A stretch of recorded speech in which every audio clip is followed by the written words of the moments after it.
Bu Umi, halo Hai Bu Mbak, Umi. Loh, kok lesu? Kenapa? Ada masalah kah? ini loh Mbak, aku barusan ngajar di 10.5.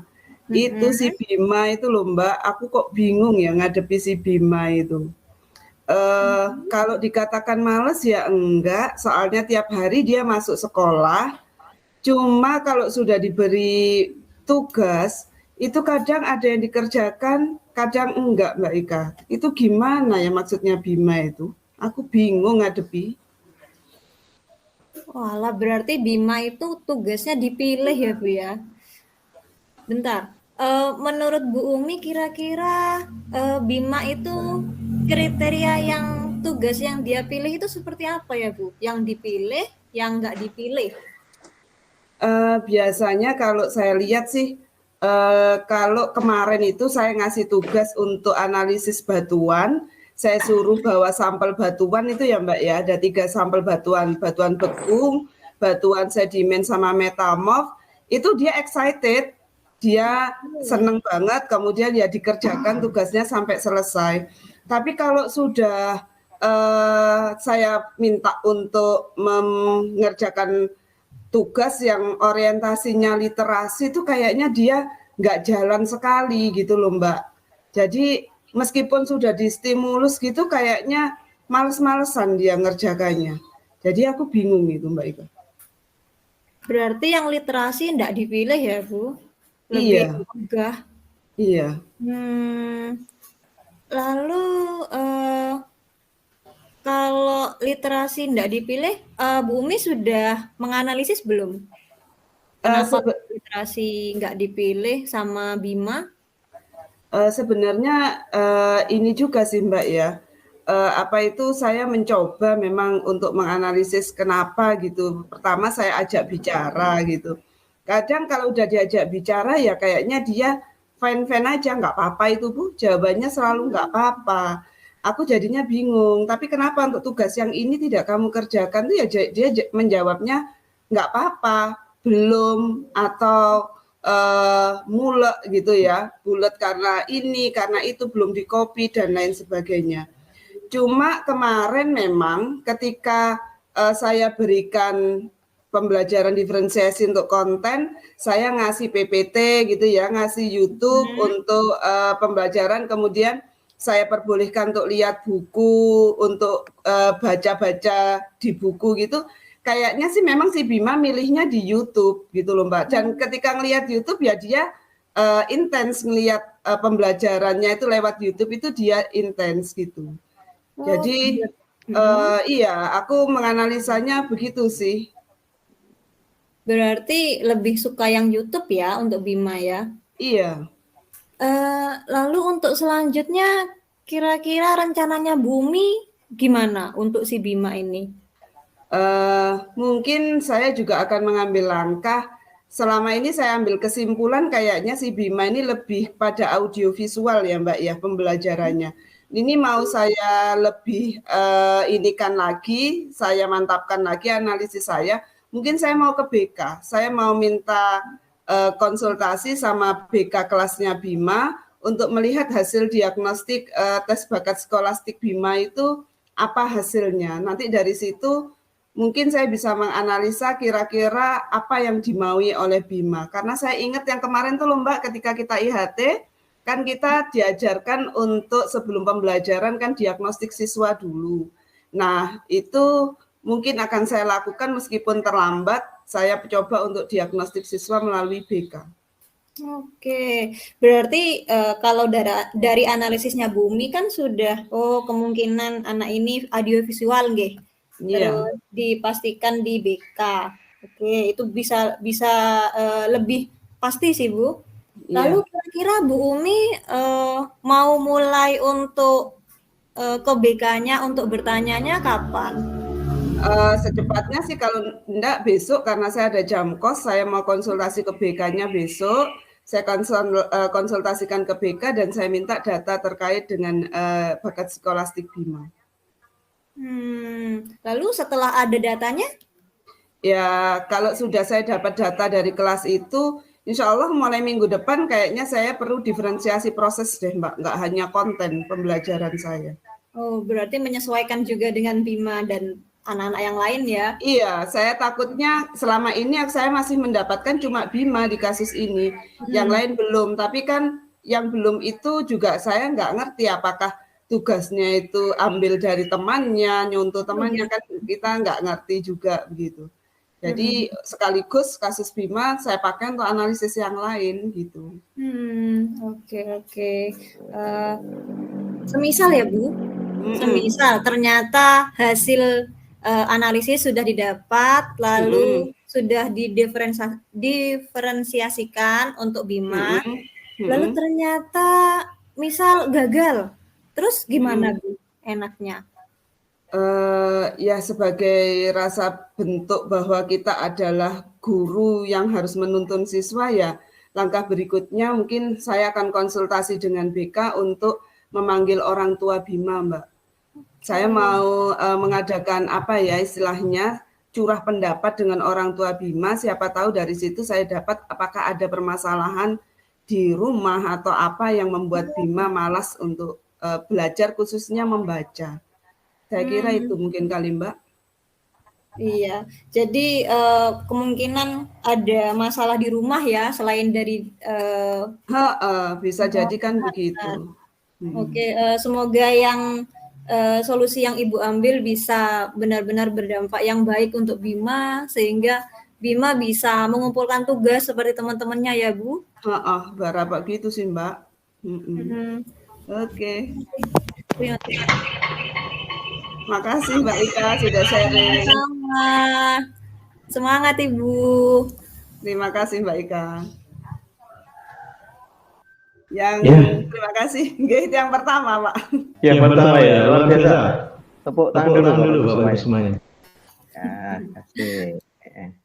Oke. Pertama, waktunya masih sebenarnya 15.35. Masih 4 menit, 9 menit. Tapi enggak apa-apa. Ya, tapi udah muncul. Ini kalau menurut ya saya jangan dulu lah ya. Tolong ditanggapi kelompok 2 dulu, nanti enggak objektif. Silakan kelompok 2 ditanggapi dulu. Baiklah. Terima kasih Pak Parjoko. Mohon izin untuk menanggapi. Halo. Oke, silakan Pak. Monggo. Baiklah. Saya ingin menanggapi dari tampilan Ibu Ika dan Ibu Umi Fauzia tadi. Sepertinya kalau langkah-langkahnya ini sudah tepat ya, sudah banyak, sudah runtut. Mulai siswa yang siswanya, nama siswa juga ada, siswanya objeknya Bima tadi, kemudian sudah dari awal itu sudah mengucapkan salam, menanyakan kabar, menanyakan percakapan, kemudian menanyakan harapan, menanyakan masalah yang pembelajaran berdiferensiasi ini. Sudah ada kerjasama dengan BP, dengan apalagi sudah ada tindak lanjut. Saya kira ini sudah sangat lengkap ya. Cuma kalau saya lihat ini kok malah kayak berputar-putar ini untuk koreksi saja ini Pak. Jadi itu kok malah bias gitu kayaknya solusi akhirnya Pak. Tidak menunjuk pada satu kegiatan. Itu mungkin dari saya Pak. Terima kasih. Oke, begitu tanggapan dari Pak Khairul dan kritik yang bagus juga. Sebelum, karena ini tanggapan ya, berarti kan harus dijawab oleh kelompok 1 juga ya. Jadi tanya jawab. Silahkan Bu Umi atau Bu Ika untuk menjawab. Karena menurut Pak Khairul tadi berputar-putar sehingga TA-nya Pak ya. Tanggung jawabnya belum muncul gitu. Pak, sudah ada Pak sebenarnya, tapi kayak bias itu lebih dari satu gitu loh Pak. Ada yang gitu, plan A, ada plan B gitu loh. Ya, oke. Silakan Bu Umi. Saya jawab. Mungkin saya dulu nggih Mbak Ika. Halo Bu Ika. Ya Bu, monggo. Gini Pak Anam, kenapa seolah-olah ada 2, memang yang karena salah satu bentuk tanggung jawab guru itu adalah kita berharap bahwa ketika kita melakukan sebuah refleksi atau tindak lanjut, itu sekali action itu tuntas atau bisa teratasi. Tapi secara realistis pada kenyataannya belum tentu satu action refleksi yang kita berikan itu tercapai gitu nih Pak Anam. Jadi yang pertama refleksi kita untuk mengatasi permasalahan Bima tadi, yang pertama adalah melakukan diferensiasi untuk proses dari hasil bakat minat psikolastik yang kita ambil dari BK. Seperti itu refleksi pertama yang kita lakukan.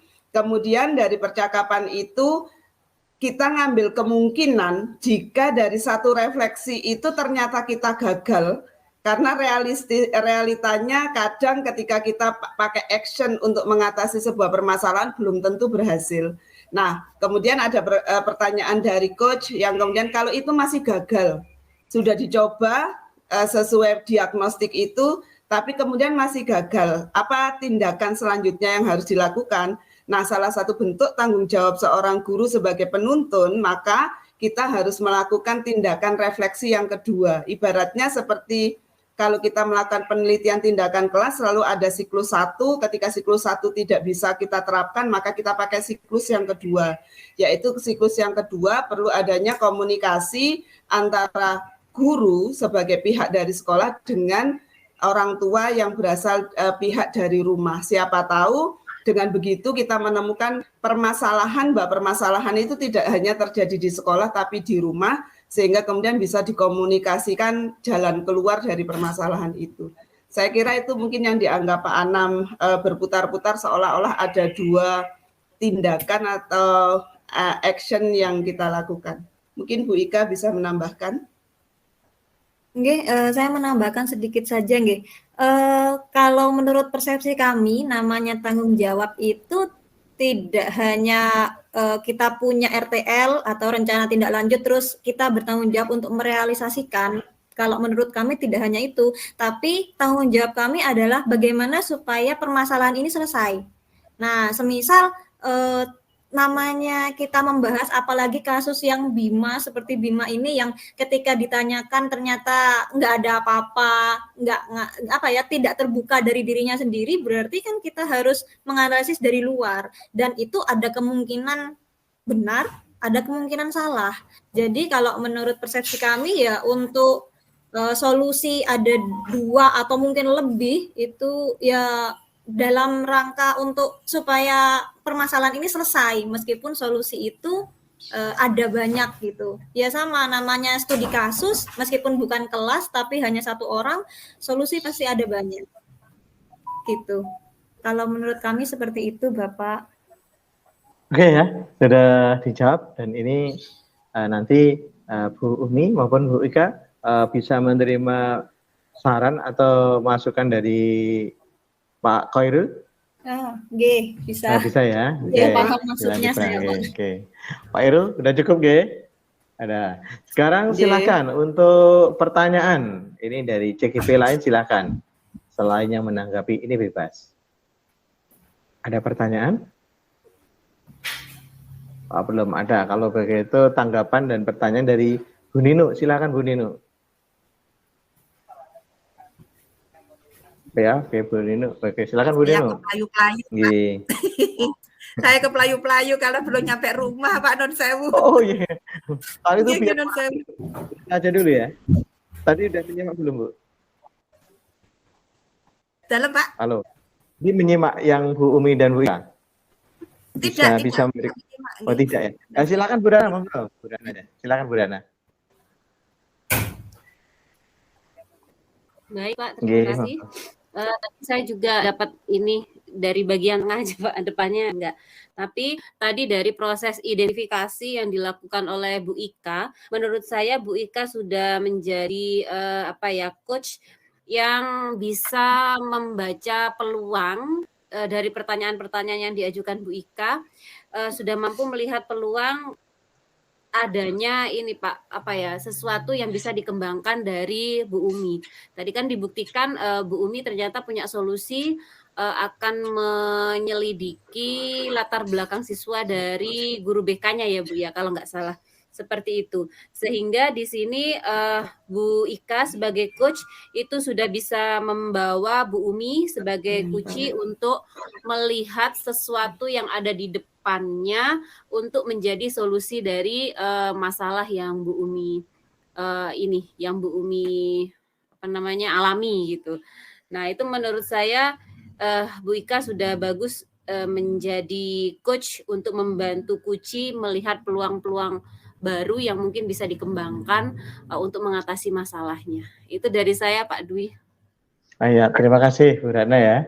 Oke, ini Bu LBP sudah. Yang terakhir dari saya, ini dari catatan saya alur ceritanya udah muncul, tujuan sudah, terus identifikasi juga udah muncul, malah lebih banyak dan luas juga.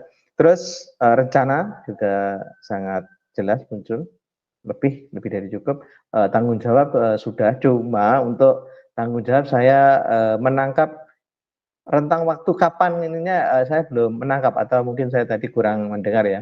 Maksud saya ini nanti terjadi kapan, terus kita akan mengadakan coaching lagi tanggal berapa atau berapa hari yang akan datang atau bulan yang berapa, sepertinya saya belum mendengar ya, atau mungkin saya yang lewat, itu masukan dari saya. Tapi secara umum ini tadi sudah terpenuhi semua ceritanya ya, dan ada plus 2, dan sekali lagi tepuk tangan untuk kelompok 1, dan terima kasih atas tanggapan Pak Khairul dan Bu Ratna dan teman-teman semuanya.